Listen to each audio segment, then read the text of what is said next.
Latvijā, manas asinis un dārsts. Kamēr kopā turamies, neviens to neaizstās. Par savu zemi sauk. Par savu zemi sauk. 20. janvārs Latvijā ir barikāžu aizstāvju atceres diena. Visā valstī šajā dienā notiek piemiņas pasākumi, atceroties 1991. gada janvāra notikumus, kad iedzīvotāji pulcējās, lai aizstāvētu atjaunoto Latvijas neatkarību. Arī Ventspilī norisinājās vairāki barikāžu atceres pasākumi, tostarp pasākums Rāts laukumā. Neraugoties uz augsto laiku, laukumā pulcējās ventspilnieki, lai kopīgi pieminētu barikāžu laiku un cilvēkus, kuri 1991. gadā janvārī stāvēja sardzē par Latvijas brīvību. Šī diena bija īpaši arī jaunsardzes dalībniekiem. Tieši barikāžu aizstāvju atceres dienā vairāk jaunieši svinīgā ceremonijā deva jaunsargu solījumu. Nežēlot savus spēkus un prātu. Labākas dzīves veidošanai. Manas dzimtās zemes. Un Latvijas tautas labā. Apsolos. Pēc labākās sirdsapziņas. Veikt jaunsarga pienākumus. Barikāžu laiks Latvijā joprojām ir dzīva atmiņa. Vēl ir cilvēki, kuri paši piedalījās 1991. gada janvāra notikumos un var par tiem stāstīt nākamajām paudzēm no personīgās pieredzes. Tādēļ šodienas piemiņas pasākumiem ir īpaša nozīme. Tie veido saikni starp barikāžu laika dalībniekiem un jaunāko paudzi. Arī pasākumā Rāts laukumā piedalījās daudz jauniešu un bērnu, apliecinot, ka interese par barikāžu laiku un tā nozīmi saglabājās arī mūsdienās. Pasākumu piepildināja arī muzikāli priekšnesumi. Par noskaņu gādāja grupa Jūras akmentiņi.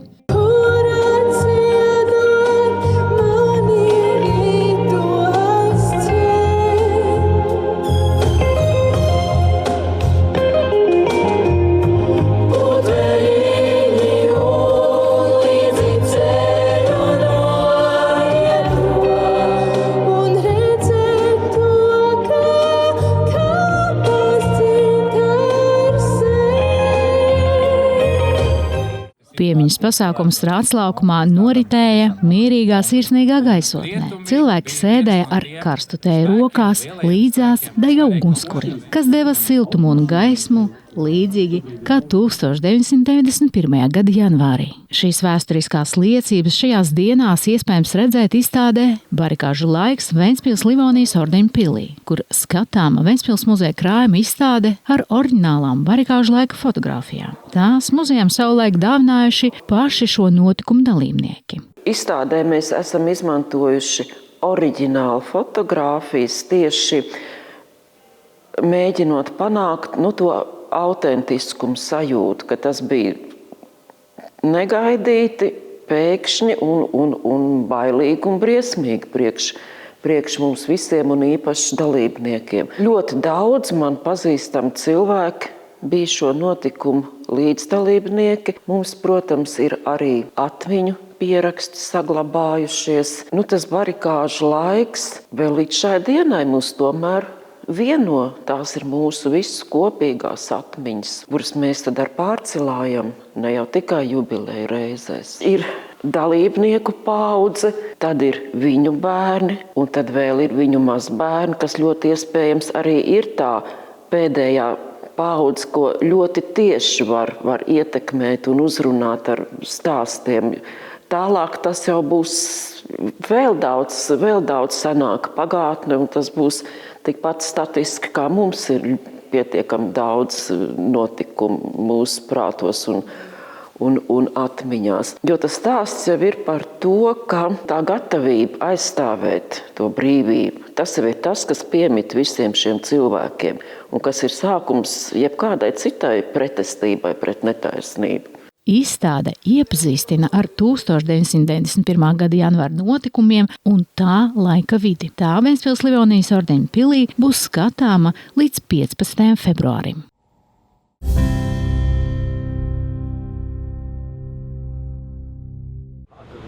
Plānots, ka Ventspils izglītības iestādes arī turpmāk aktīvi iesaistīsies Erasmus Plus programmā, jo Ventspils izglītības pārvalde ieguvusi Erasmus akreditāciju skolu izglītības jomā, kas nodrošina pastāvīgu dalību programmā un vienkāršotu pieeju Eiropas Savienības finansējumam. Līdz šim Ventspils skolas un pirmskolas Erasmus Plus projektos piedalījās atsevišķu projektu ietvaros. Savukārt akreditācijas status nozīmē pārēju uz sistemātisku un stratēģiski plānotu startautisko sadarbību.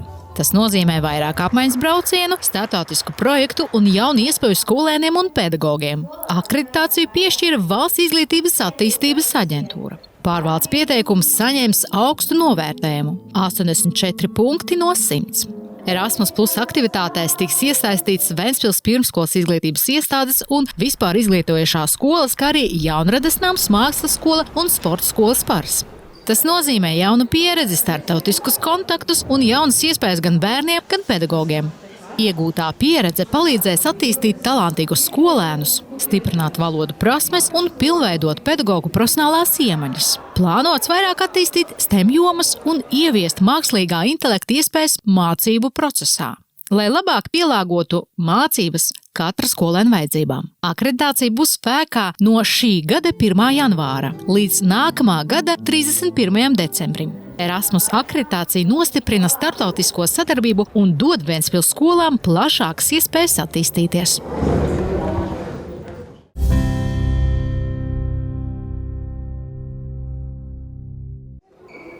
Šovakar Ventspilī notiks svinīga aizvadītā gada pilsētas labāko sportistu apbalvošanas ceremonija. Tiks godināti gan individuālie panākumi, gan sporta komandu veiksmīgie sasniegumi. Arī šis gads Ventspils sportistiem ir sācies veiksmīgi.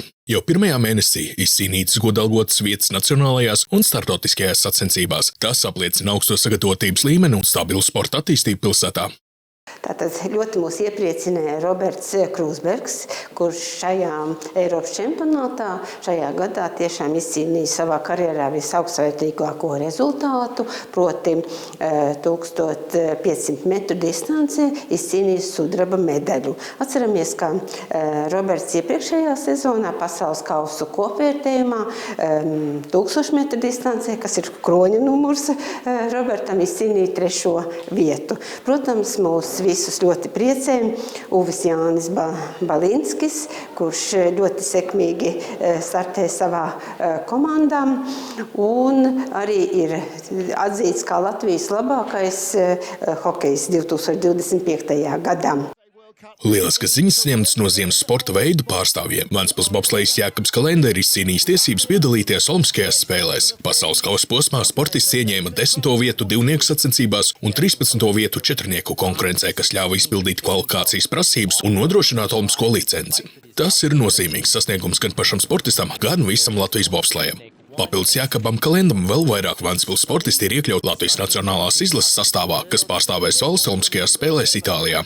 Latvijas komanda, kur dosies uz Olimpiskajām spēlēm Itālijā, ir vairāk kā 60 dalībnieki, un to vidū būs arī 4 ventspilnieki. Kā jau minēju, Roberts Krūsbergs šortrekā startēs, ir izcīnījis tiesības visās 3 disciplīnās, proti 500, 1000 un 1500 metros, kā arī mūsu ventspilnieki izcilie hokejisti, Uvis Jānis Balinskis un Artūrs Šilovs ir iekļauti Latvijas izlases sastāvā hokejam, un, kā jau minēju, Jākabs Kalenda startēs arī divnieku un četrnieku ekipāžām bobslejā. Tā kā visiem mūsu sportistiem veiksmi, atbalstam un turam īkšķi par viņiem.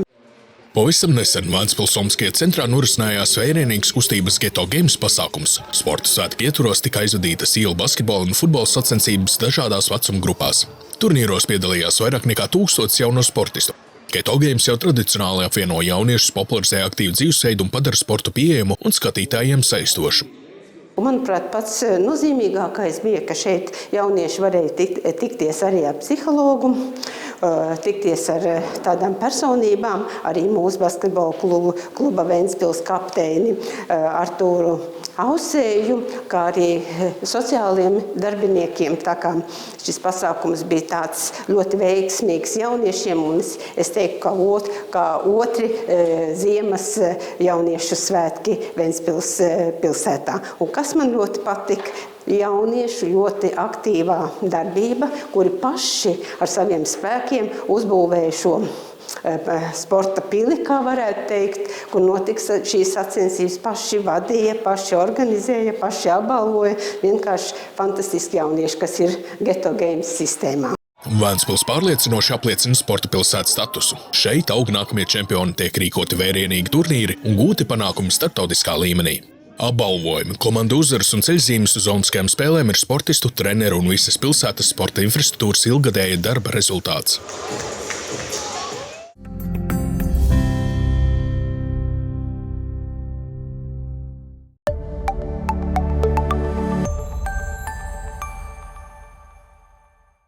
Jau 23. reizi Ventspilī starptautiskais bārdu sajietas Tatjanas diena. Dziesmu autori no 12 valstīm. Dzīves patiesas dziesmas no sirds dažādās valodās. 30. janvārī 19:00 Pārvens bibliotēkā bezmaksas ieskaņu koncerts Dziesma par dziesmu. 31. janvārī 16:00 gala koncerts koncertzālē Latvija. Biļetes var iegādāties biļešu paradīzē, kasēs un internetā.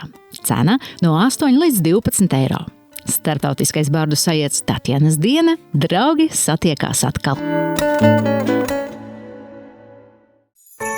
Ventspils sociālais dienests atgādina, Ziemassvētkos pieejams vienreizējs 50 eiro pabalsts. To var saņemt Ventspilī deklarēti pensionāra personas ar invaliditāti un cita pensiju saņēmēji ar ienākumiem līdz 623 eiro mēnesī. Atbalsts paredzēts arī trūcīgām un maznodrošinātām ģimenēm par katru bērnu, kā arī bērniem ar invaliditāti un bāriņiem. Aizpildi iesniegumu līdz 23. janvārim klātienē pa pastu vai elektroniski.